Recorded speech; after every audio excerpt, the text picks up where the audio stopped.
Intel just reported to me that they did not find this info credible and therefore did not report to me or Vice President Pence. Another fabricated Russia hoax. Joining us now is host of America First and former Deputy Assistant to President Trump, Dr. Sebastian Gorka. Seb, welcome back to the program.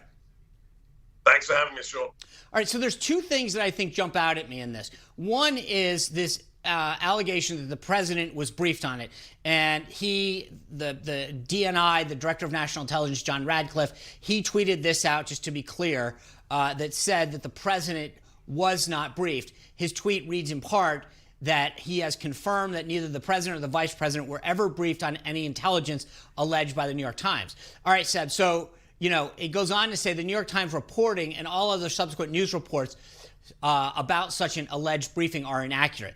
So we can put aside that for a second, and that's been the focus of this. But I think the bigger issue, frankly, is did Russia actually put a bounty on U.S. troops? And if so, I think that's really the big deal. There's a whether or not the president got briefed or not is one thing, and that's an intelligence issue.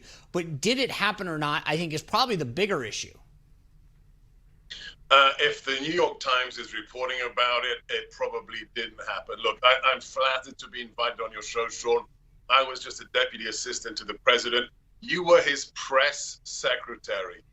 You know better than anybody. You were the man in the arena that this is no longer a newspaper. It's not even fit for wrapping British fish and chips. This is a joke. It's absurd. These are the people who still peddle the Russia collusion hoax 3.5 years later, even despite it being completely demonstrated to have been fabricated. You know what was interesting, Seb, by the way?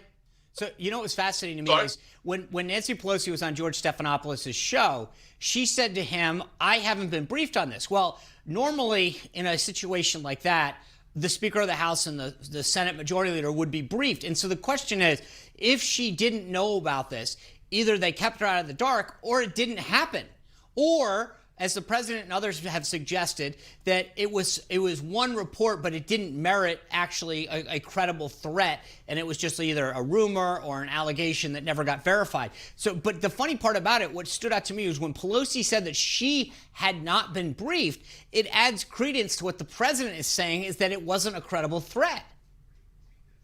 Absolutely. It reinforces that this is most likely fake news. How is it that just earlier today, Kayleigh McEnany has to stand at the podium where you stood and say, oh, the president is never briefed on unverified intelligence? How is that news? We don't report things to the most powerful man in the world because simply when they're unverified. And here's a rule of thumb for the future, Sean. If the New York Times, if the Washington Post, if CNN, if BuzzFeed, if the HuffPo writes a story sourced to unnamed sources, just rip it up and throw it in the trash. So, Seb, here's my thing for you. The New York Times reported, quote, it said, officials developed a menu of potential options, starting with making a diplomatic complaint to Moscow and demand that it stop, along with escalating a series of sanctions and other possible responses, but the White House has yet to authorize anything. Okay, let me just back this up for a second. I have two things that I want you to comment on briefly. Number one, if this was true, how stupid is Putin? Because if you actually took out a U.S. soldier, right, paying the Taliban to do this, we would retaliate. And second, do you really think our response is going to be to call Moscow and say, cut it out? If President Trump found out that there was a bounty on their heads, do you think he'd call and go, please stop it? I think he'd go, hey, guess what? That's an act of war.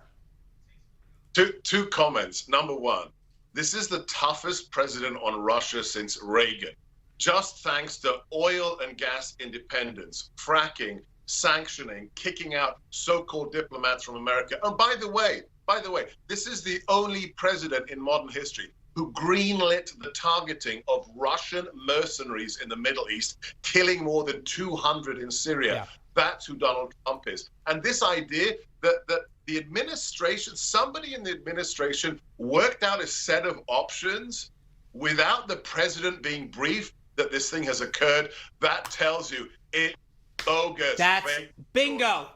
You just hit it on the head. You can't tell me that they're coming up with a list of options about what to do, and they never tell the president.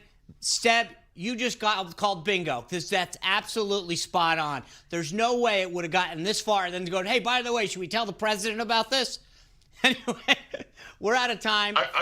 Thank you for this, because that is exactly what the nut of this is.